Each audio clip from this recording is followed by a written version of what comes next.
Here's another demonstration video of the AS33 glider for Microsoft Flight Simulator. This time it's beta 0.90. The biggest difference between this one and the previous beta is there's a lot of work has been done on this B21 Nav Panel. And I won't talk about it too much now because we're going to be flying in a moment, and I'll talk about it when we're in the air. I will talk about this variometer on the right briefly. I'd like to try and keep these things short, but it's not easy. There's a fair amount to it. The variometer has got multiple needles, and this navigation instrument crucially calculates a predicted arrival height at your next waypoint. I'll talk more about that in a minute. That depends on how fast you're going to be flying. The faster you fly, the quicker you come down, generally. And this arrival height calculation is taking that into account, it's taking what ballast you're carrying into account, it's taking what is the net wind between you and that particular waypoint. So, you know, are you going to be flying into wind to get to that waypoint, or is the wind going to be behind you to get to that waypoint? It's taking those things into account. Well, the how fast are you going to be flying part is, in gliding, called your McCready setting. And I'll explain that as briefly as I can. But what you actually do is see this small blue needle on the computer Vario here. You adjust that with this McCready knob, 2 knots, 4 knots, 6 knots. These, I've mentioned it before, but these gauges are adjustable for units, like meters per second or knots. And the stronger the lift is, the faster you will be flying. And when you're on the ground, this speed here, 68 knots, says if the lift is 0, we're expecting you to cruise at 68 knots. And that is because the plane is full of ballast and the best glide angle is at 68 knots. If you're expecting no lift at all. Okay, so that's the simplest possible situation. If you're expecting the lift to be, you're going to get on average a 2-knot climb, then the computer says, in that case, you should fly typically between your thermals at 90 knots.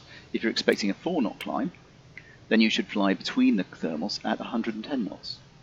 Okay, so it's slightly counterintuitive, but the way you tell the gliding computer how fast you're going to be flying, you actually tell it in terms of what lift are you expecting. Because that takes one element out of the calculation for you. You just do the simple part and say, you know what, I think my climbs are going to be 4 knots, which typically you're getting from whatever this averager has been telling you you've been getting in the past few thermals. But quite often you can afford to be slightly pessimistic. It turns out the penalty for being a little bit pessimistic of the lift is not as bad as the penalty if you're over-optimistic, then you kind of crash and burn. Okay, so it's saying if you're expecting the lift to be 3 knots, that's the same thing as saying I am expecting to cruise between thermals at 100 knots. Okay, so I'll set it to 2 knots with an expected cruise speed between thermals of 90. Now, this red needle is the actual climb and sink rate. You see it going up and down all the time. When it goes up, it beeps. When it goes down, it gives you a continuous tone. You can, again, in your settings, you can control that. This volume knob now works, by the way. That was another update for this beta 0.90. Yeah, so anyways, this red needle is going up and down. You'll see the speed going up and down because it's actually dynamic. If you're currently in sync, speed up. If you're currently in lift, slow down. This speed gauge will be telling you that. And this green needle is the net of all those things. So if this green needle is on 0, it's actually the computer telling you, I think your speed for the current lift or sink and the current McCready setting is about right. If that green needle goes down, you should speed up. If the green needle goes up, you should slow down. And that's why that green needle is called the speed to fly needle. And it's very much a derived calculation intending to take the thinking out for you. Okay, but the reason I'm bringing this up, so I'm intending to talk about this B21 Nav panel, is very important in this calculation it's doing, is you having told the computer how fast do you think you're going to be flying, because you can't calculate your arrival height unless you've told it that. Okay, but you tell it that by twiddling this knob over here. Okay, I'm going to leave it at a 2-knot climb rate, which is completely arbitrary, and that's the same thing as saying I'm expecting to be cruising at 90 knots. Okay, so I should show you the weather. and maybe tell you where I am. I'm at Echo Delta Tango Golf, which is in Germany. It's Sonderlandeplatz Bremgarten Airfield in Germany. On the map here, that's the Rhine, and we are going to, if I zoom out, we're in a valley. This is the flat land you can see out the window.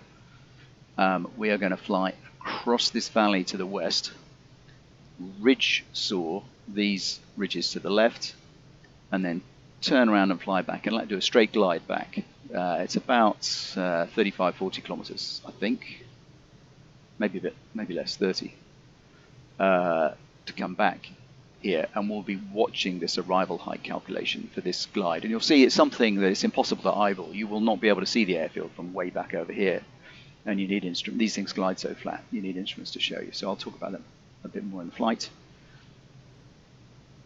Okay, and the weather,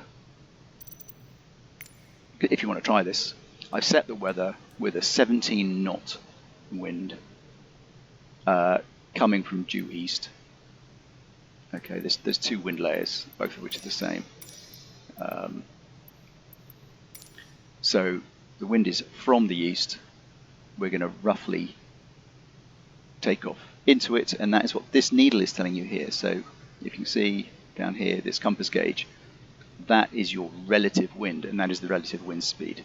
So even though we have set a 17 knot wind, on the ground that's 8 or 9 knots at the moment, and it's blowing slightly from our right, which is what you'd expect if the wind is coming from the east. That would be slightly on our starboard side as we're facing into it.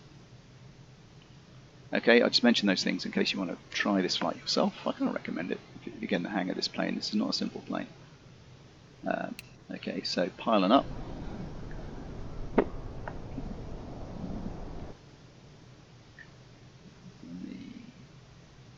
We're full of ballast. It's going to be a bit tricky. Pylon is up. I'll open the air brakes. If you see the indicator on the right, that's the wheel brake coming on, which happens at the end of the travel of the air brakes. These are having come out of the wing. I've done that purely to put the wheel brake on. Start the engine just simply by throttling up. You can drag this up, or you can hit F1, F4 at the normal throttle controls. The brake is full on, so we're not going to go anywhere.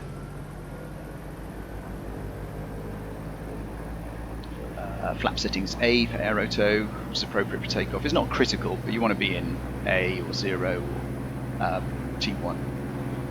A mainly, makes sense. Okay, brake off. Level the wings. And off we go. You can see me weathercocking slightly to the right because it's turning me into wind slide. I've got a slight crosswind from that side.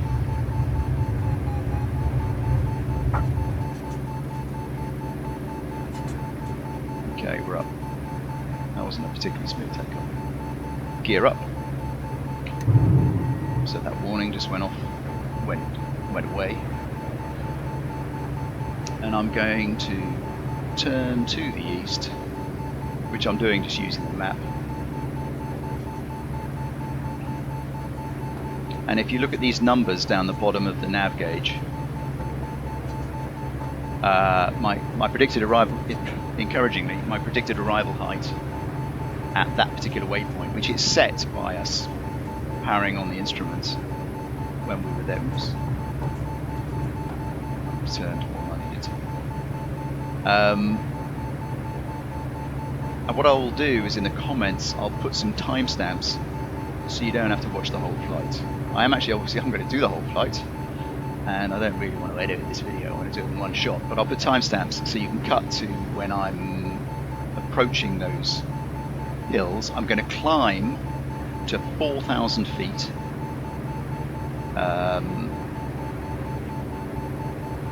I'll check what that is. You can work it out what it is in meters, and then fly to these. From there, I'm going to glide forwards to those hills, and then soar those hills, get up to the top of them, more or less, and then turn around and glide back to the airport, and then you will see this instrument working. So you can see, if I zoom on this instrument a bit more, this is saying if I turned around now to go back to the airport, remember when I'm going back to the airport I do have quite a strong headwind, but nevertheless that waypoint elevation is 693 feet, and my arrival height, which is in feet above ground, is I'm going to arrive 1,860 feet above that point, above that height there that's in green. In settings, if I do that briefly, you can go through these things, choosing which do you want that height to be absolute above mean sea level, norm, i.e. usual heights, or do you want them to be above ground level? And above ground level completely depends upon what height you've set for that particular waypoint. Okay, it's actually quite convenient for some waypoints where you might put in, you say, well, if it's an intermediate waypoint, you might want to say, I want to be at this waypoint at 4,000 feet. In which case you can put in 4,000 feet for the waypoint, and this instrument will use that. It takes it from the flight plan usually. You can load a flight plan. I'll do another video showing what this thing looks like when you've loaded a flight plan. In that case, you can have 3, 4, 5, 6, 7, 8 waypoints listed up here. You can scroll between them. And it will show you the arrival height at all of them, including calculating you go around that course. So obviously the wind changes. Okay, 4,000 feet. Kill the engine.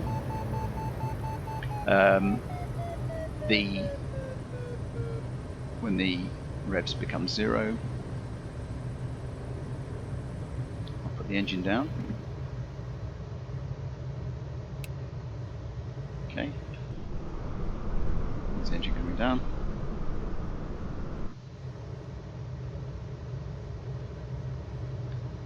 Now here's the not particularly exciting part. I'm just going to fly due west to those hills over there. And at the moment we can comfortably make it back to the airfield. Remember, there is a howling crosswind coming from east to west, so when I turn around I'm going to be going into that crosswind to get back, so it's not going to be the easiest glide back. This height is now counting down because we're getting further away from the airfield, which all kind of makes sense if you think about it. This instrument is saying the wind is from behind us, more or less at 17 knots, and this wind reading on the nav instrument is saying we've got minus 16 knots, i.e. that's a headwind. Sorry, because I'm looking at this thing, I can't see where the nose is. Let's go back up, let's go into a proper flap setting. That's one maybe. Okay, and all we're going to do is cruise to the hills. And I'm expecting to get ridge lift up as soon as we start entering these hills here. The wind is blowing from behind us up against these ridges, and then it will be getting uplift on those. This instrument here is the Netto variometer, right? Compared to this one, which is in some ways simpler. The red needle here is showing literally the rate at which you are going. It's not exactly, but it's the rate at which you are going up or down, and that is being averaged over here to say, on average, you are coming down at 1.5 knots. This is what that instrument is telling us, on average, which is particularly useful to know when you're in thermal. It tells you on average what speed you're going up. This simpler looking instrument on the right is showing that reading, and then subtracting a computerized polar, i.e. the speed sink curve.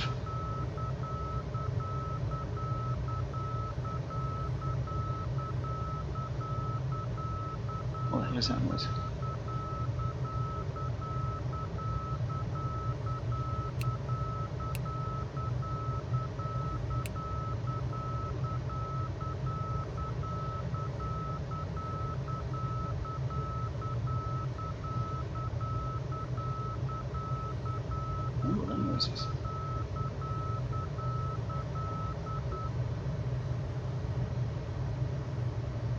I don't think that noise has anything to do with my plane. That's odd.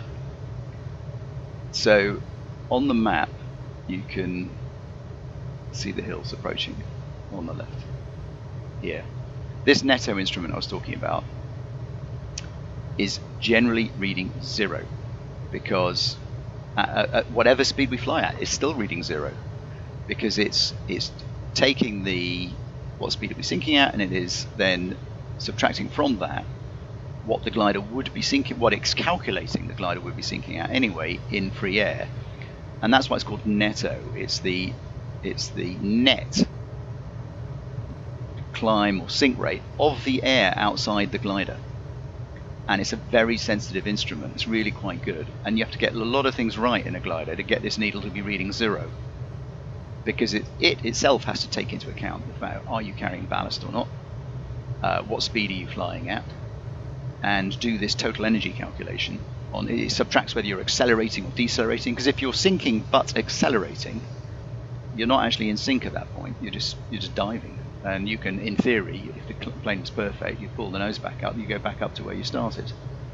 Okay, so when you see this needle move, this white needle, that is something going on in the outside air, and that has always been the question with Microsoft Flight Simulator, which is, is there any vertical air movement? Are there any thermals particularly being simulated at all? And more recently we discovered actually there's some very slight, very slight vertical air movement being simulated in Microsoft Flight Simulator over and above this ridge lift. Ridge lift has been around since day one, and it works pretty well. The settings for this variometer, you can say, do you want it beeps a lot, it can be annoying. It's not, when you're flying a real plane, it's not annoying at all, and in fact if you're in a competition, you're listening to every single beep, and a beep beep beep noise is a happy noise, and a is a sad noise. When you go to bed at night during a 7-day competition, you are still hearing those sounds in your head, when you're lying there. It's really quite important. But people watching YouTube videos probably find it irritating. And you can control their settings to say, actually, you know what, for the Vario that's here, it's starting to just detect a little bit of ridge lift coming from these hills. See how sensitive that is? And you can see this needle now going up. We're still not climbing, but it's saying the air outside the glider is going up, just not enough to lift us up, and our sink rate average is getting a bit healthier. So we've kind of bottomed out at the moment at 400. Even if we turned around now, we would get back at 420 feet. I would still like to go across to these hills behind us. So it is a proper glide back.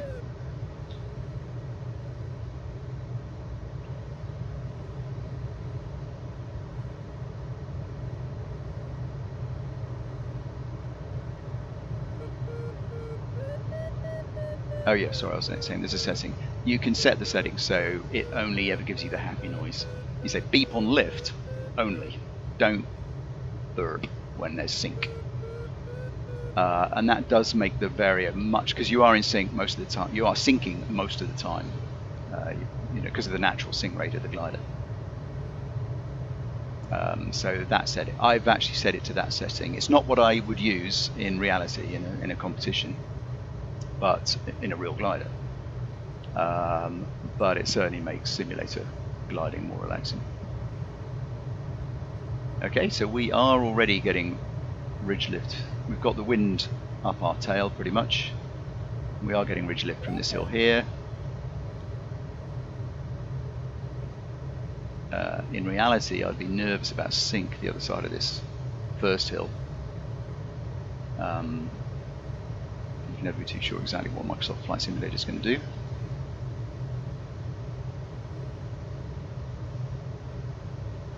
But I'll certainly take the lift on the front of it.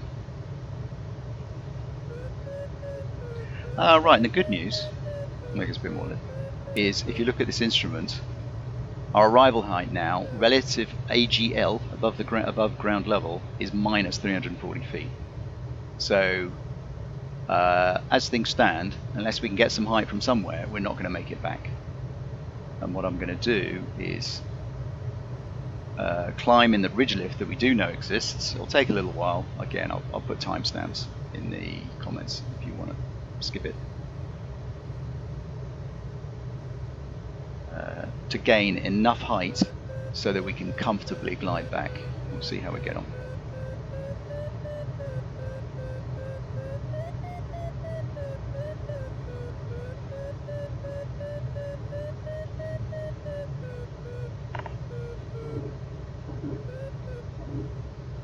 there you go. I've changed to, if you see the flap indicator on the left here, I've just changed to sort of fairly mild. I'm flying too fast for it, but mild thermaling flap.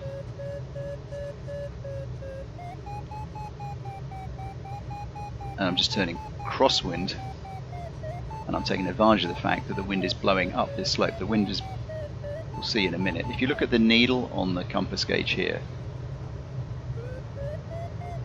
see, we've got a healthy crosswind component to the wind. Oh, by the way, I should mention, ignore this yaw string. I'm working on a dev version of the plane, and we're working on improving the yaw string, okay, but it's mid animation building and programming, so it's not working. And during all that, my speed's sped up too high. So we're getting good ridge lift off this hill, and our minus 340 volts, 340 feet. Oops, I've got to be careful here, hang on.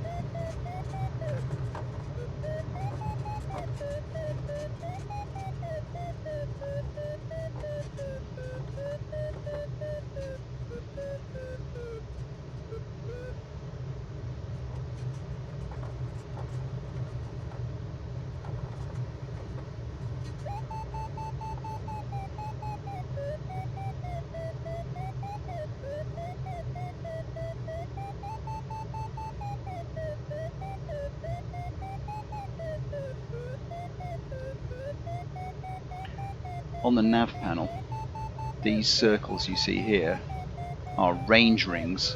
They're actually 10 kilometers apart. They're range rings back to your next waypoint. And because we haven't loaded a flight plan, we've only got one waypoint. So those are range rings back to the location. And it's roughly, we can see it's 34. I've got my distance settings. I know it sounds a bit un-British, but I've got my distance settings set at kilometers because gliding tasks tend to be in the UK, specified in kilometers.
The height on the nav panel is going to go positive pretty soon, I think, as we're getting this lifted. We're sinking here.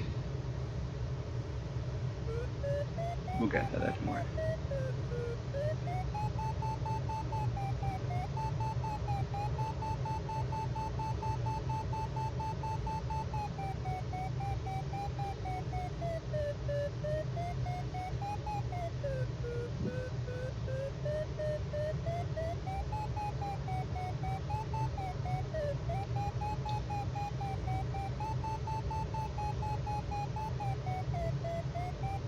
What I want to do really is get across that higher ground that's behind us.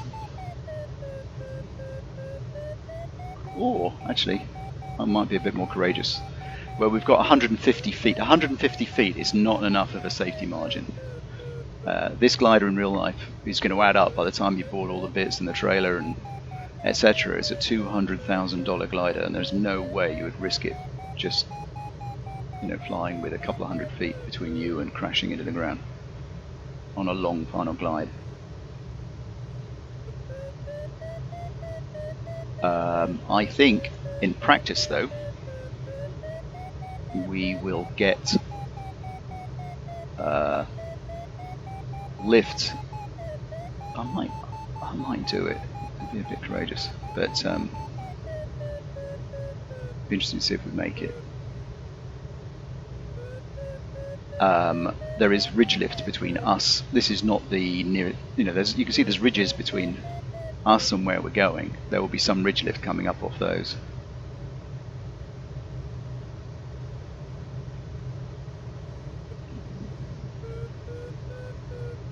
Alright, so in the interest of doing a test, this is going to waste the entire video if I got this wrong, but we will try gliding back from here. And I am hoping I pick up a bit of ridge lift on the way back. Wrong way. See, I should be watching the direction arrows. I was just eyeballing it.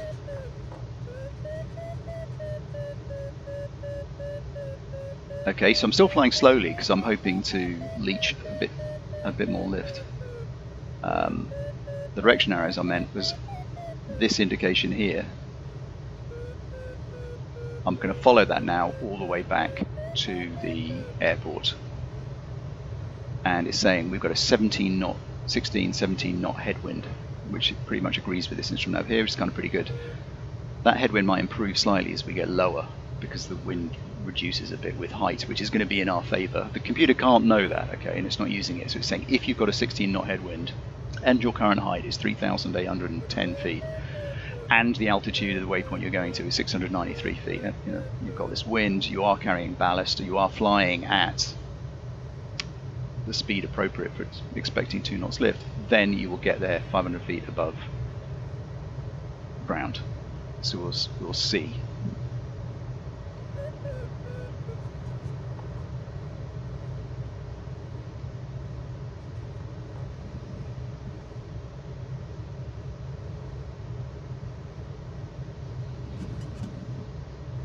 What my software in the gauge does is as you cross these range lines, they disappear. So if you watch, there you go, watch that one. That was the 30 kilometer, so we've gone 29.9 kilometers.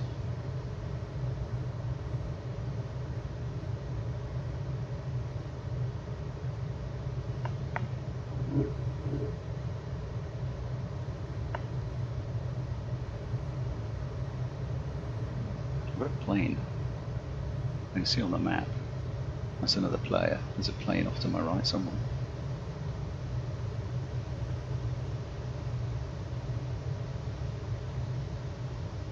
I don't know if you can see it, it's up there.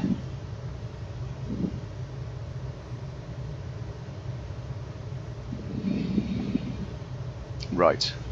So I'm hoping just for a bit more.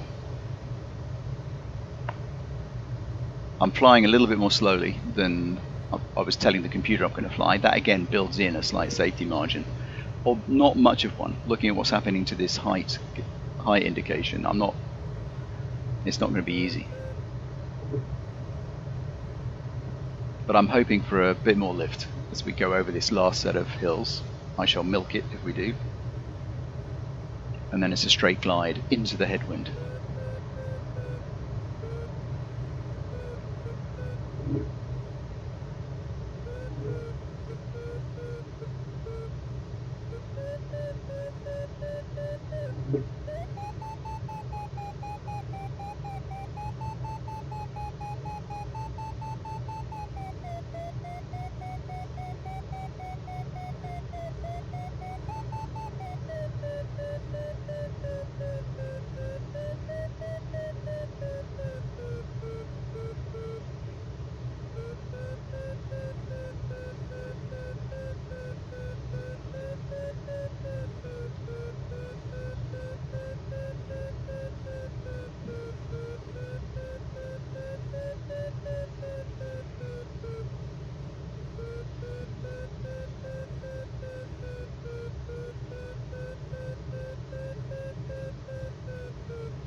Okay, so straight back to the airfield.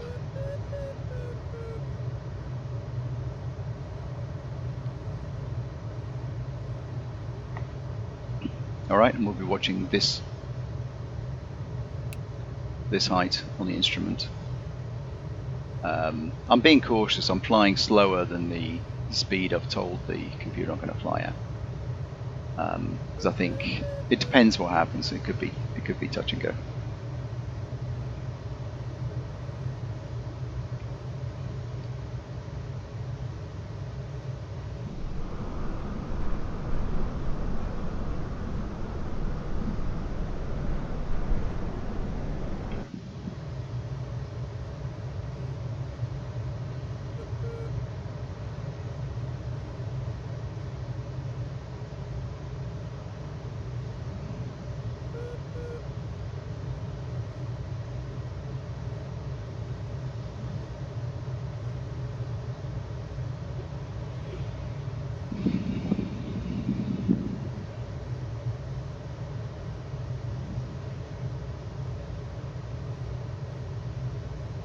Yeah, I think we're looking fine at this point.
And you see what I mean about you have no chance of seeing the airfield at all. You can't even see the Rhine. It's in the distance there somewhere.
For me, in real competition gliding, the final glide was always my favourite part of the whole flight.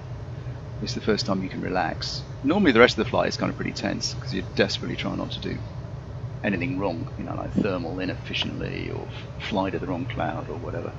But by the time you're on final glide, that's it, you're golden. And you get a chance to look out the window and just watch things gliding by.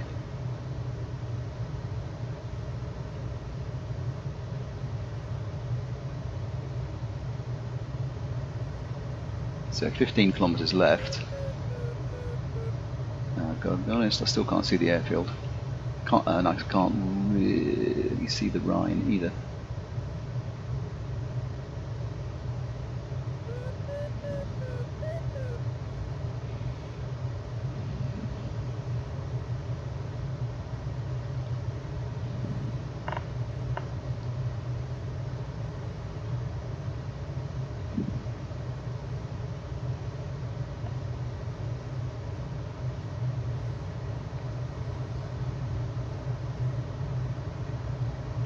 I'm speeding up because I'm more confident we're not going to have a problem.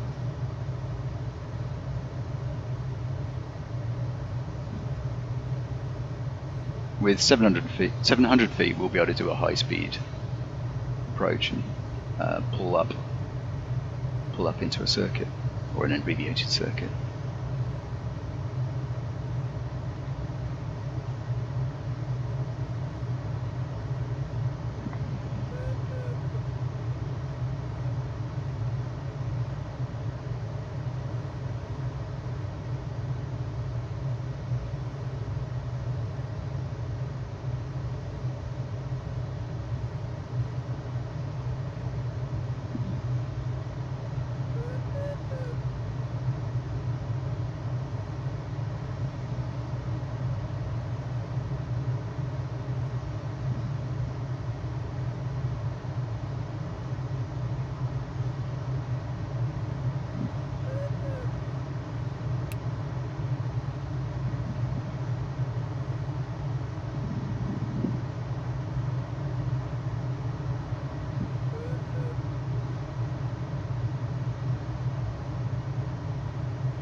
Okay, not far to go. The checks: water, undercarriage, flaps, speed, trim, canopy. Sorry, not canopy. Air brakes. Look out.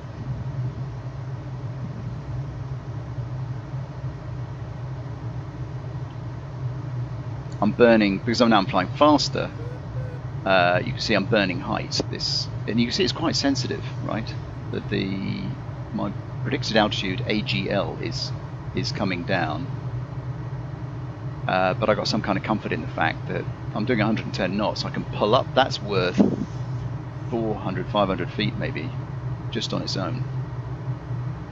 So, it's not too bad. Here's the Rhine coming up.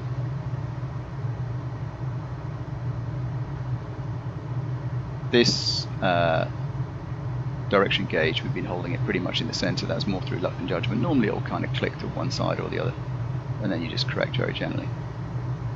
I reckon that is the airfield there. We started at this end, so our waypoint is set to that end. Alright, I've got to dump the ballast.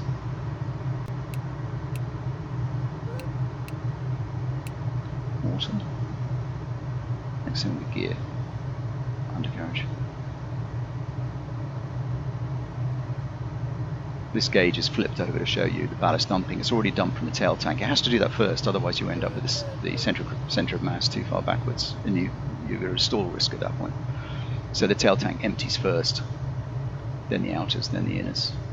Not in complete sequence, but just the tail tank is the quickest to empty. Right, okay, we're gonna water, undercarriage, flap speed, trim. There we go. I'm gonna come in a bit quick. Competition finish.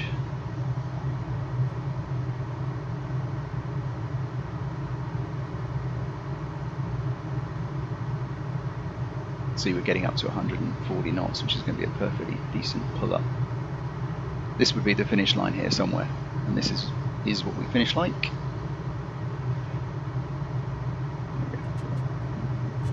Good finish.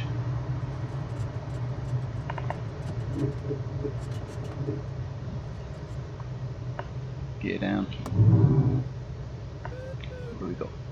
A few hundred feet. I'm too slow here, by the way. That was a mistake.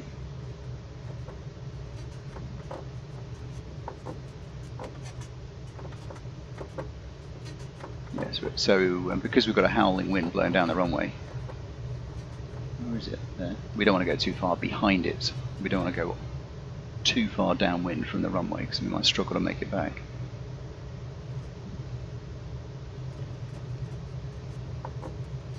Gears down, landing flat,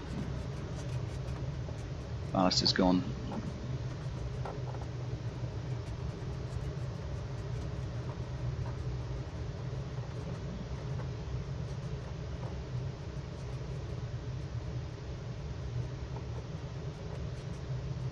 There you go, we're going to live, I think.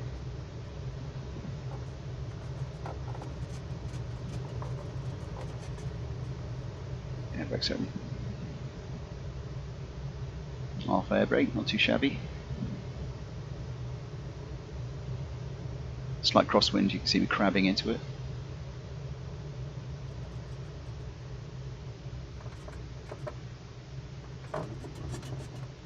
Oops. Uh-oh.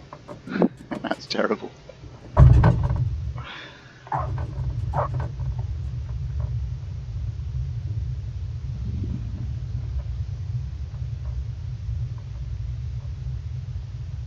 come up to the runway.